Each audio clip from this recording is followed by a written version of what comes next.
इस समय देश भर में बीएसपी के कार्यकर्ता जो हैं वो धरना दे रहे हैं। ये तस्वीरें रामगढ़ बिहार की है, जहां बीएसपी के कार्यकर्ताओं ने बड़ा धरना दिया है। और सोचिए, इस देश में शोषित वंचित समाज के पास अपना टीवी अखबार नहीं है ताकि आपको लाइव दिखाया जा सके, लेकिन नेशनल दस्तक आपको दिन भर आज बाबा साहेब के सम्मान में बीएसपी मैदान में एक खबर दिखा रहा है। बीएसपी सुप्रीमो मायावती ने ऐलान किया था कि उनके कार्यकर्ता 24 दिसंबर यानी आज पूरे देश में हर जिले पर जाकर धरना देंगे, शांतिपूर्वक तरीके से, संवैधानिक तरीके से, और डीएम को ज्ञापन देंगे। दरअसल अमित शाह ने संसद में जिस तरह से बाबा साहेब को स्वर्ग से जोड़ा है, कहा कि बाबा साहेब के नाम लेने के बजाय भगवान का नाम लेंगे तो स्वर्ग मिलेगा। इसके बाद तमाम एससी, एसटी, ओबीसी, किसान, अल्पसंख्यक और प्रोग्रेसिव लोग जो हैं वो बाबा साहेब अम्बेडकर को नमन कर रहे हैं और उनके इस अपमान को लेकर सड़कों पर हैं। नमस्कार, मैं शंभू कुमार सिंह और आप देख रहे हैं नेशनल दस्तक। 24 दिसंबर आज बीएसपी इस अरसे बाद सड़कों पर उतरी है। दरअसल अमित शाह ने संसद में जिस तरह से बाबा साहब का अपमान किया है, उसके बाद चारों तरफ से अमित शाह की किरकिरी हो रही है, अमित शाह की आलोचना हो रही है और अमित शाह से माफ़ी मांगने की बात कही जा रही है। बीएसपी सुप्रीमो मायावती ने तो यहाँ तक कहा था कि बहुजन समाज के लोग बाबा साहब के अनुयायी जो हैं वो अभी तक कांग्रेस ने जो अपमान किया था उसको नहीं भूले हैं, आपने जो अपमान किया है वो भी नहीं भूलेंगे, और इससे बेहतर होगा कि आप माफ़ी मांग लीजिए, ये सुझाव भी दिया था। लेकिन अमित शाह प्रेस कॉन्फ्रेंस तो करने आए, लेकिन उन्होंने बाबा साहब से माफ़ी नहीं मांगी। उन्होंने अपनी बात को ही कहा, जस्टिफाई किया कि नहीं, उनका कहने वो सही थे, वो गलत नहीं थे। उसके बाद से लगातार विरोध प्रदर्शन बढ़ता जा रहा है। सोशल मीडिया पर तमाम लोग विरोध करते जा रहे हैं। कांग्रेस ने इसको राजनीतिक मुद्दा बनाया। संसद में 20 तारीख तक उन्होंने प्रदर्शन किया। प्रियंका गांधी तो नीली साड़ी पहनकर आ गई थी, राहुल गांधी नीली टी शर्ट पहनकर आ गए थे। कांग्रेस के अध्यक्ष खड़गे ने तो अमित शाह को बर्खास्त करने की भी नरेंद्र मोदी से मांग रख दी थी, तो वो प्रदर्शन चलता रहा है। उसके बाद अखिलेश यादव ने भी विधानसभा में, उनके विधायकों ने प्रदर्शन किया। अखिलेश यादव ने भी कहा कि बाबा साहब अम्बेडकर शोषितों वंचितों हम लोग के लिए भगवान हैं, और ये तस्वीरें सबके सामने हैं। उसी बीच कांग्रेस ने पूरे देश में करीब 200 प्रेस कॉन्फ्रेंस की है। कर्नाटक के विधानसभा को बाबा साहब की तस्वीरों से सजा दिया था। वहीं लालू यादव ने भी बाबा साहब को लेकर बड़ा हमला बोला। उन्होंने कहा कि बाबा साहब हमारे हैं और गोलवरकर के लोग इनको नहीं मानते हैं। तेजस्वी यादव ने अपनी बैठक में अपने सारे कार्यकर्ताओं को बाबा साहब की तस्वीरें पकड़ा दी, ये भी सब देख रहे हैं। इसी बीच तमिलनाडु की स्टालिन सरकार ने तो विधानसभा में रिजोल्यूशन पास कर दिया और कहा कि हम अमित शाह की निंदा करते हैं। लेकिन ऐसा नहीं है कि सिर्फ विपक्षी दल ही इस विरोध प्रदर्शन में शामिल हैं। आपको बता दें कि जो सत्ता पक्ष के लोग हैं वो भी इससे नाराज ही लग रहे हैं। सूत्र बता रहे हैं कि तमाम बहुजन दल, चाहे वो चिराग पासवान हो, चाहे मांझी हों, चाहे अनुप्रिया पटेल जैसे नेता हों, जो सोशल जस्टिस के पैरोकार माने जाते हैं, खुद बीजेपी में भी दर्जनों जो सांसद विधायक हैं वो भी नाराज हैं। पार्टी की लाइन एक मजबूरी हो सकती है, लेकिन कोई डिफेंड करने नहीं आ रहा है। तो अमित शाह ने इस बयान के बाद बवाल बढ़ गया है। केजरीवाल ने तो पूरा दिल्ली का कैंपेन ही डिजाइन कर दिया है बाबा साहब के सम्मान में। तो उसके बाद सबसे जो बड़ी किरकिरी हो रही है बीजेपी की, कि ये सिर्फ पॉलिटिकल मुद्दा नहीं रह गया है, ये मुद्दा जो है वो सड़कों पर आ गया है और आम लोग भी इसके खिलाफ धरना दे रहे हैं, प्रदर्शन कर रहे हैं।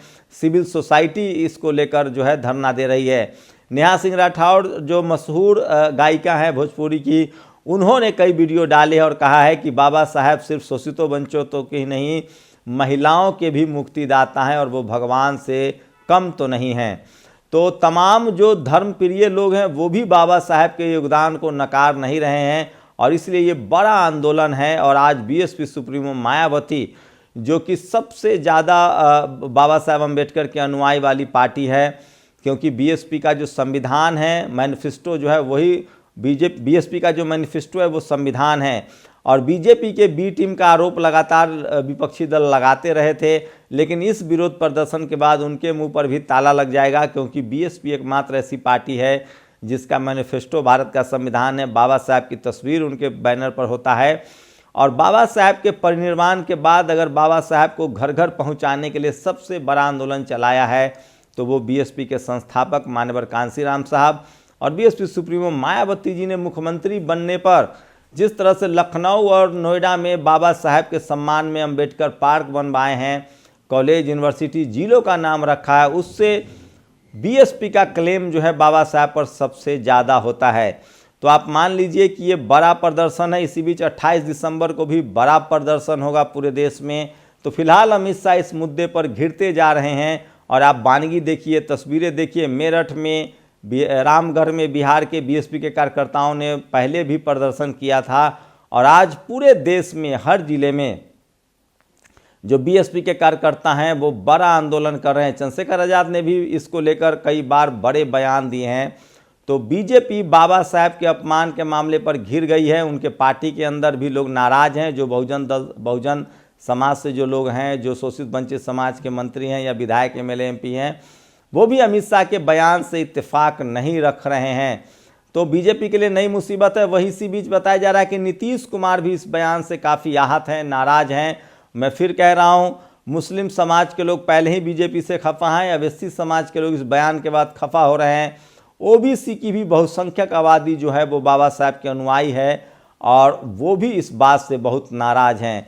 तो बाबा साहब का अपमान करना राजनीतिक रूप से सबसे बड़ी भूल साबित हो रही है बीजेपी के लिए, अमित शाह के लिए। और मैं फिर कह रहा हूँ, मीडिया के न चाहने के बावजूद सोशल मीडिया का जो समय है, सोशल मीडिया पर लोग लिख रहे हैं, पढ़ रहे हैं, बोल रहे हैं और वो बाबा साहब के अपमान का मुद्दा घर घर तक पहुँच गया है और बीजेपी को न उगलते बन रहा है न निगलते बन रहा है।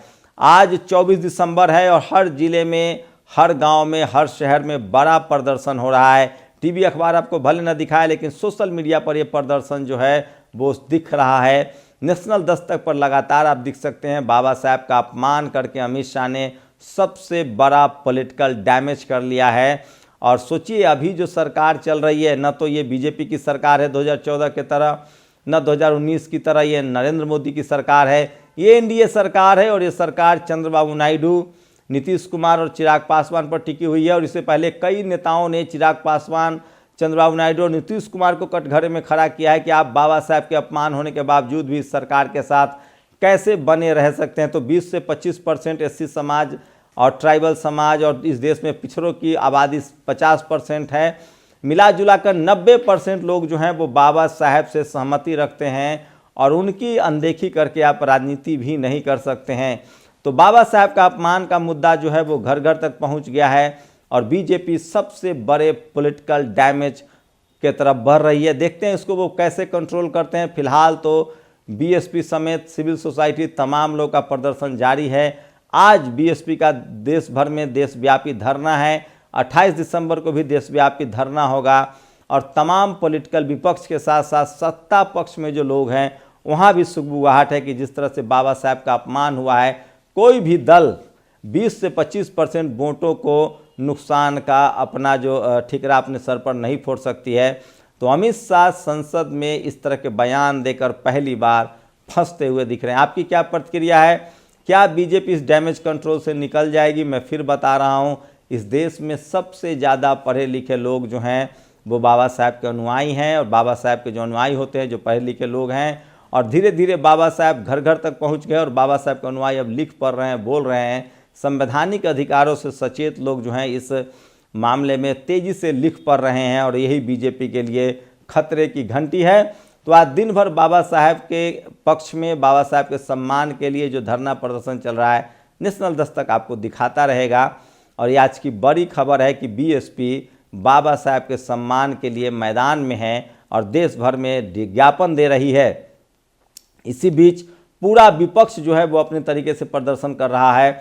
समाजवादी पार्टी ने भी पहले प्रदर्शन किया था, कांग्रेस ने भी लंबा प्रदर्शन किया है और सत्ता पक्ष के अंदर भी बड़ी सुगबुगाहट है, खासकर जो एससी एसटी ओबीसी की लीडरशिप वाली पार्टियां हैं। राजभर, ओपी राजभर जो बीजेपी के साथ हैं, लेकिन वो खुलेआम कहते हैं कि न हमें भगवान ने दिया है, न हमें ईश्वर अल्लाह ने दिया, हमें जो भी मिला है वो बाबा साहब के संविधान से मिला है। इस तरह के बयान भी लोग दे रहे हैं। इसका मतलब है कि बाबा साहब को का नाम जिस तरह से अमित शाह ने लिया है उसको लेकर नाराज़गी बढ़ती जा रही है और बड़ा डैमेज कंट्रोल है बीजेपी के लिए। और आने वाले समय में इस डैमेज कंट्रोल को मैनेज करना मुश्किल हो जाएगा। आपकी क्या राय है, अपनी प्रतिक्रिया जरूर दीजिए। शुक्रिया। नेशनल दस्तक की आपसे गुजारिश है कि अगर इसको बचाना चाहते हैं तो नेशनल दस्तक को सब्सक्राइब करने के लिए रेड कलर के सब्सक्राइब बटन को दबाएं, फिर बेल आइकन की घंटी दबाएं। नेशनल दस्तक को बचाने के लिए बहुत जरूरी है कि हर खबर को शेयर करें, लाइक करें, कमेंट जरूर करें।